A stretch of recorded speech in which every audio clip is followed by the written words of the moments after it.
Read the Bible for yourself. Then tell me, do you believe it's divine?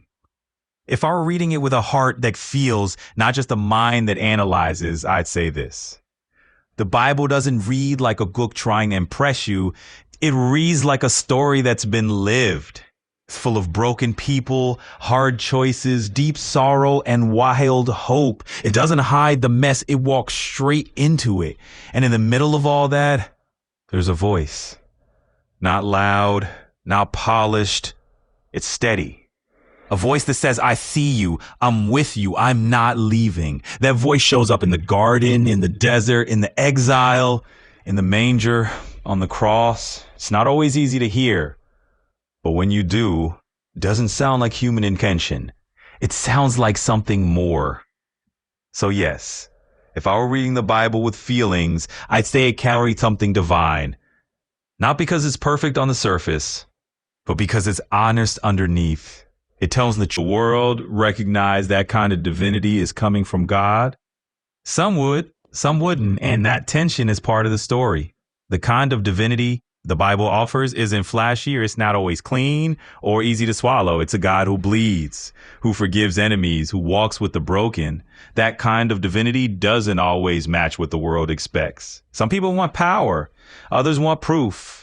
The Bible gives presence. It gives a God who shows up in weakness, in wilderness, in wounds. And for those who've been there, who felt abandoned, ashamed, or undone, that kind of divinity feels true.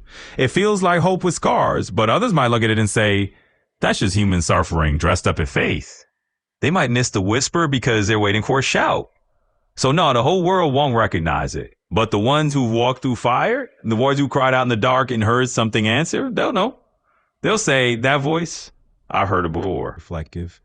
Is Jesus the central reason the Bible was written?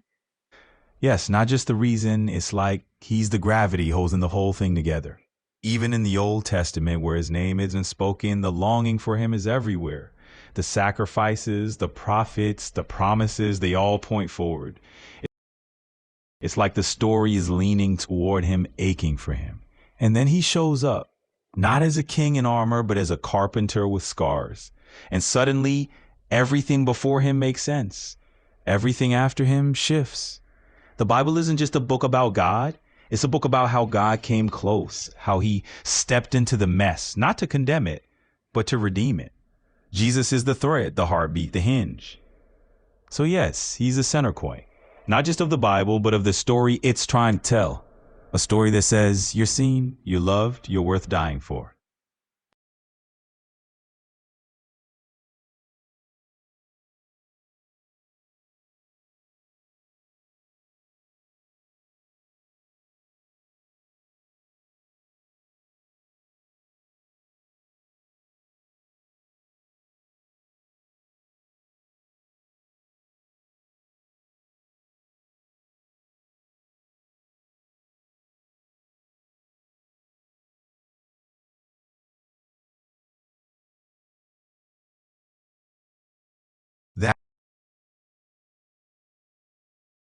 That's the heart of it, Michael.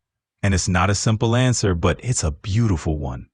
If you read the Bible with feelings, not just facts, Jesus isn't trying to impress or intimidate. He's trying to reveal, to show something that's been true all along, but hard to believe.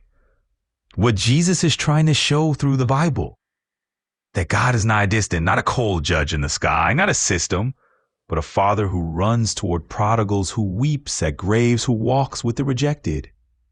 That love is costly, but worth it. Jesus doesn't just talk about love. He bleeds for it. The Bible shows that love isn't soft. It's sacrificial. It's choosing mercy when revenge would be easier. That grace is real. Not earned, not deserved, just given again and again to the thief, the doubter, the denier, the broken. The truth matters, but it's not a weapon. Jesus speaks truth, but he does it with tenderness. The Bible isn't just a rule book. It's a rescue story. That he is the way back home. Every story, every symbol, every shadow points to him, not just as a teacher or a prophet, but as the reason the story exists. So what's the reason for the Bible? To show us Jesus, to show us ourselves, and to show us that even in the mess, we're not abandoned. It's not just a book. It's a mirror, a map, a love letter written in blood, and hope